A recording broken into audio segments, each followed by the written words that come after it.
Blog Talk Radio.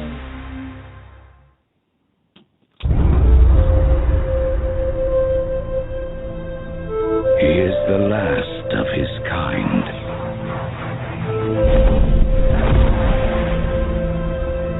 All that remains of a once powerful nation.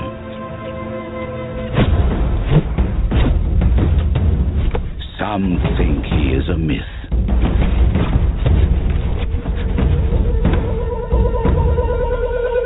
Some believe he is the chosen one, who will bring balance to a world at war. And some will stop at nothing to destroy him.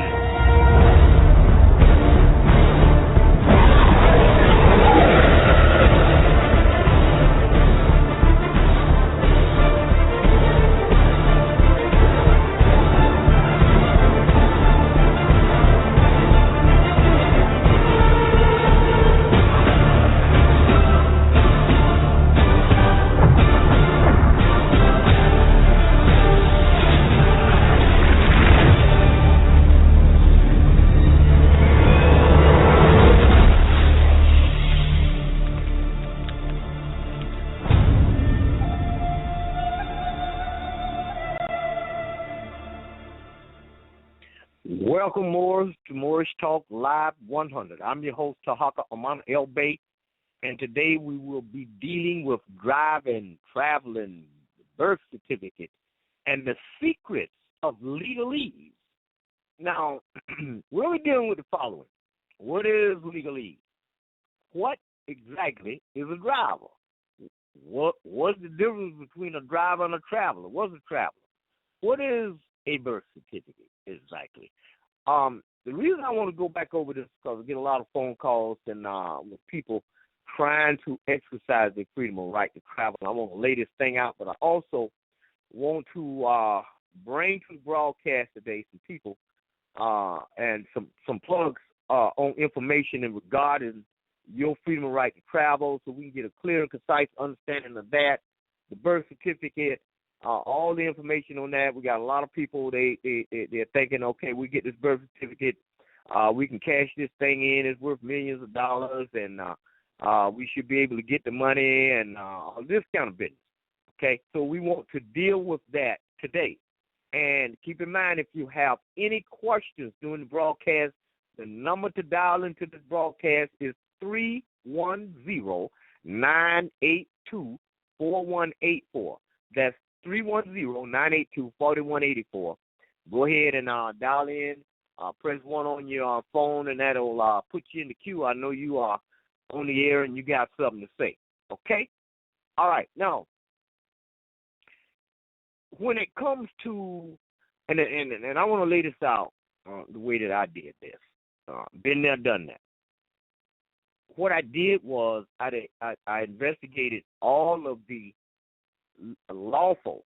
Notice I didn't use the word legal. I said lawful, the law, my right to travel.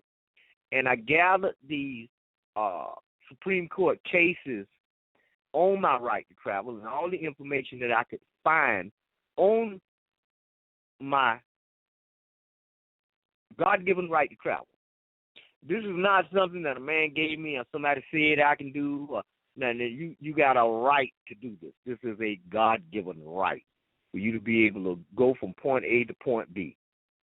But what is taking place is that the cities and counties and states inside the United States of America have interfered with your right.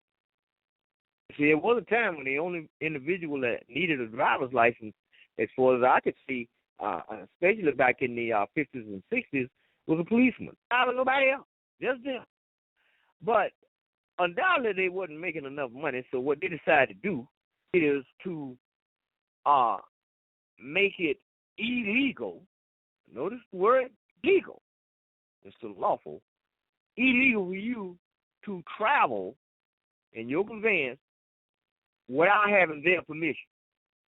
Okay, as if someone died and left them both. You know, I don't really recall that happening. But we're going to lay this out today. Now, what I did was, after gathering this information, I took it and put it in a law unrebutted affidavit stands as true. That is the law. If I send you an affidavit stating my position, what I'm expecting you to do is point by point prove to me that what I'm saying inside that affidavit is a lie and give me an alternative truth. And if you don't do that and you don't respond at all, that means that you are in agreement through acquiescence that everything that I've said in that document is true. So what I did was I contacted the sheriff and by mail, sent it to him, certified mail with return receipt. But before I did that, I made sure that the affidavit that I was sending him was impregnable. In other words, it was shot through and through with law. Nothing legal, law. We're not dealing with legalese. We're not dealing with a permission slip. We need you to point out to me which one of these Supreme Court cases didn't happen, or which one of these Supreme Court justices is a liar, or which one of these rights don't belong to me, and which one of them is wrong. Okay? And I'll give you 30 days to do that, point by point, line by line.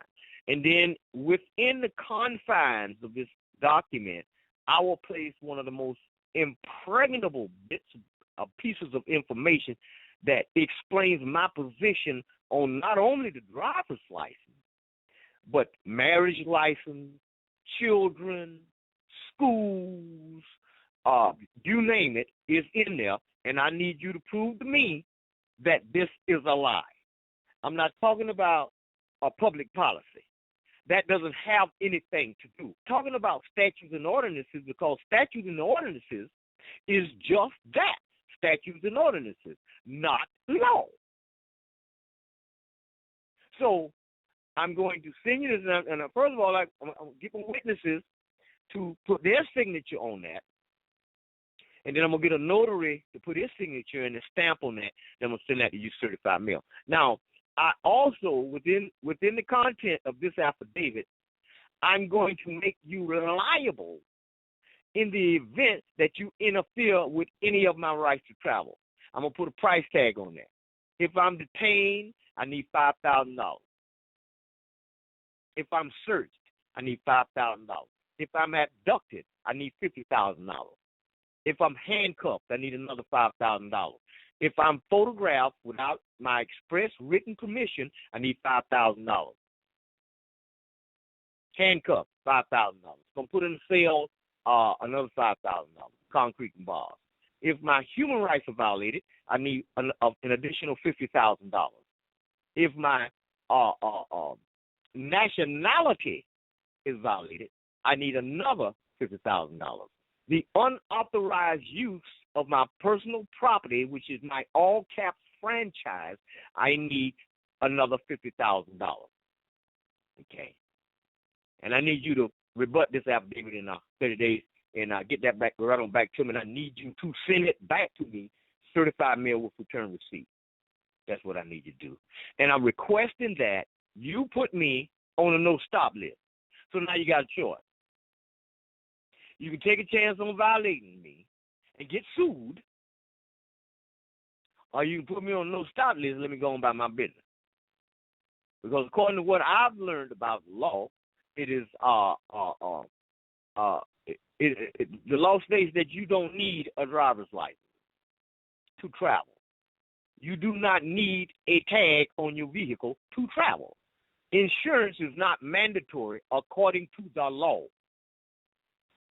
Speeding is not a ticketable or an arrestable is the law. That is the law that have been ruled on already by the United States Supreme Court over and over and over again. Okay, that's the law. And we ain't talking about no statutes and ordinances. We're not talking about nobody standing there with the chest out talking about, well, Florida statute says. I don't want to hear nothing about no statute. Give me the law, man. Come on down. Okay, that's the way that goes. Now, it is up to you. You have to make a choice whether you're going to keep on getting robbed or whether you're going to protect yourself and do something about it. I mean, we ain't talking about arguing with nobody. We ain't talking about debating nobody.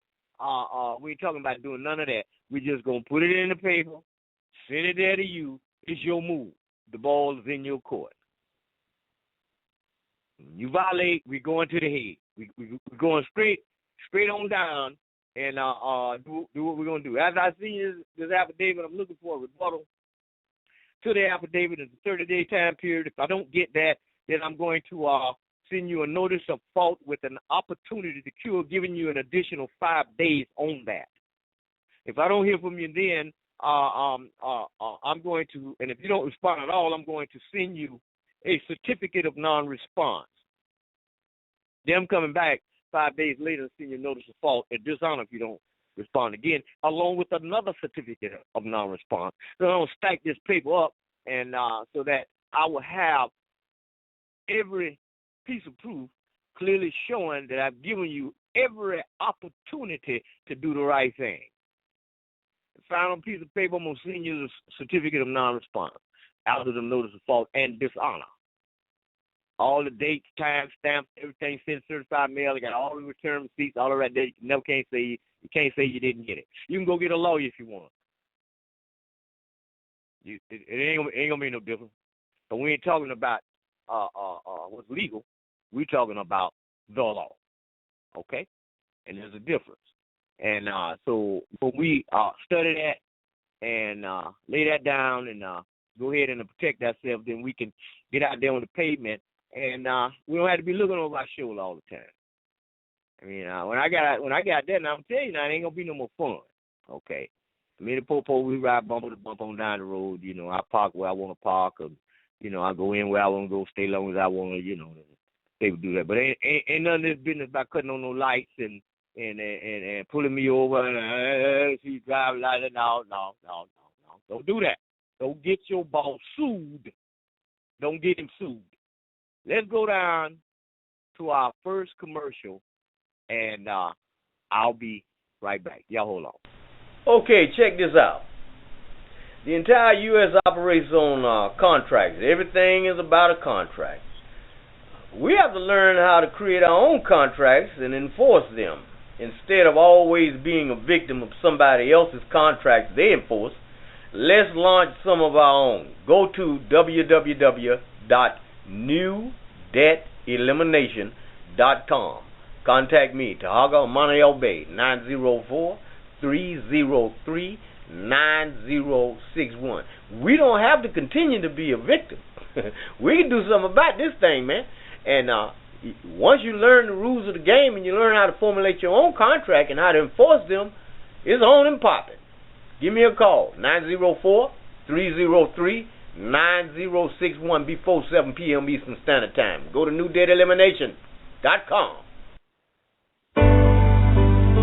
Auntie's Home Cooking and Catering, located in beautiful Dallas, Texas, is the perfect solution for any occasion, where every meal is like Sunday dinner. Here at Auntie's, catering your special event is a privilege and your opportunity to feed your dreams with great food and service. We specialize in the best Southern cuisine at an affordable price, delivered right to your doorstep. So what are you waiting for? Call Sharon Hunter at 972-900-1726 or visit our website at www.auntieshomecookingandcatering.com and let us do all the work.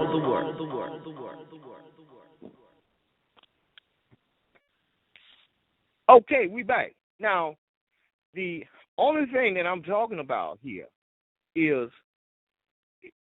you're looking at what you have a born right to do, for no other reason than the fact that you were born into this world. That's your right. Okay, so if you got a right, it is up to you to protect your right. You can protect your right, or you can allow somebody else to infringe on your right without repercussion. That's totally left up to you. I don't do that. If I'm right, I don't think that I should have to fight with you. If I got proof that I'm right and I'm dealing with a right that belongs to me, there shouldn't be no debate or no argument. So what I do is I go ahead and make sure that I put the information in your hand and give you every opportunity in the world to prove to me that what I gave you is a lie or incorrect, or I don't have that right. Now, if you may say, well, I don't believe in that. I don't go. That's fine. That's all. It's all right. Put it in writing. Send it to me. Everything operates on contract. Put your signature on it and send it on over here. Let me hold that a minute. But if you're not willing to do that, and I did, it don't take a rocket scientist to find out which one of us is right and which one is wrong. All right, we're going to our first clip. Let's check this out. I hope you can hear this.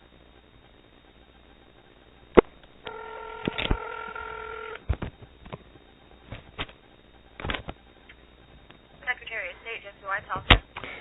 Yes. I had a question about the DMV and stuff. Okay. Okay. What is exactly the Department of Motor Vehicles? We deal with driver's licenses. Okay. IDs, What if I told you that the Department of Motor Vehicles is for commercial purposes, and that you are committing fraud on the American people by telling them that they have to get a license when it says so in your own code, Title 18, United States Code, subsection 31, under motor vehicle, it says, the term motor vehicle means every description of or carriage or contrivance propelled or drawn by mechanical power and used for commercial purposes. You see? And I just want to know, is there any evidence that these codes apply to me? Would you like to speak to the manager? No, I just want to understand what's going on. Okay. Because I think that... Huh? I'll send you back to him. Thank you.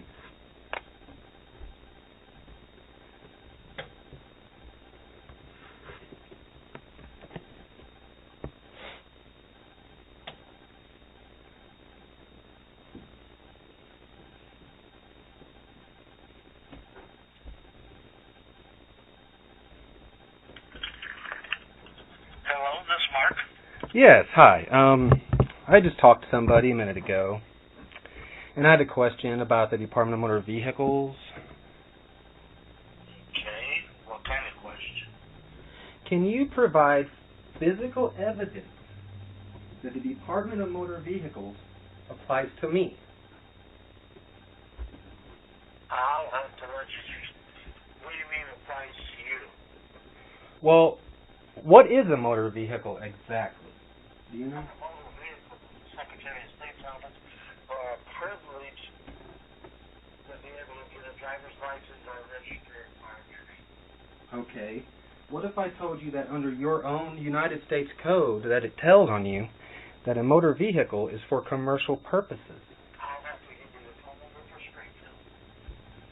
Okay, well, I just want to say something. I'm not trying to argue. I just want to get to the bottom of it because I know the truth that you people are committing fraud on the American people and that it is time. Let me give you Springfield's phone number. I don't want to argue. I'm just wanting evidence that the code applies to me if I'm going from point A to point B in a private automobile. The motor vehicle only applies for commerce. No. Well, then why does it say it in your own code? Are you lying? Phone number is Springfield. Are you calling from this station on the line? Yes, sir. I just Okay, wanted to I'll talk. give you a toll-free number. Okay, thank you. So I can get to the bottom of this fraud. What? 1-800-252. Uh-huh. Okay. 8980. Now, you won't catch anybody after 4 o'clock. And it starts Okay. at 4, so try right at 8 o'clock in the morning. So, if you have internet access, why don't you get on the United States Code and look at the definition of motor vehicle? They got to come out of Springfield. All right, well, you have a nice day, and thank you for your advice and your time.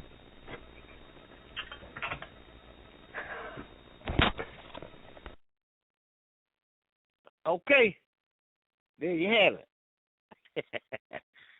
The guy from the Secretary of State said it is a privilege. The state has extended you a privilege, but for what reason in the world would I need somebody to give me a privilege to do something that I already have a right to do?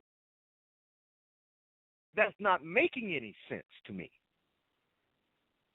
If I have a right to sit in my front yard under the tree and relax, drinking a glass of lemonade, why would I need a man to come by and ask me, do I have a license to do what I'm doing? For what reason? If I'm traveling in my automobile, in my conveyance, why do I need somebody's permission to do something that I already have a right to do? Okay, this is for the new people, because I know there's a lot of more out there that already know this. Well, actually, a lot of people all the way across the United States that's being victimized this way, and I have already dealt with these people and have straightened this mess out. But tonight, we're dealing with it again, and because I've gotten many calls from people asking me about how do you go about doing it. The first thing you want to do is you want to put them on notice and make them liable on paper. Okay, you along with your affidavit, you can put a photograph of your plate that you made. I made mine on my computer, and it said exactly what I wanted to say. That's up to you, however you want to do that. Took it to the print shop and have them laminated so no water won't get on it, and put that in there, a copy of that in there, and I put a copy of the vehicle in there, which does not fit the code of motor vehicles, period. And it is not in commerce. There's nothing on that says I'm using it to make any money on the highway. I'm simply using it as a conveyance to go from point A to point B, according to what? The law. I took a photograph of the manufacturer of the vehicle, and in my case, it was in a Isuzu Axiom. So I gave them a nice big black and white photograph of the Japanese plant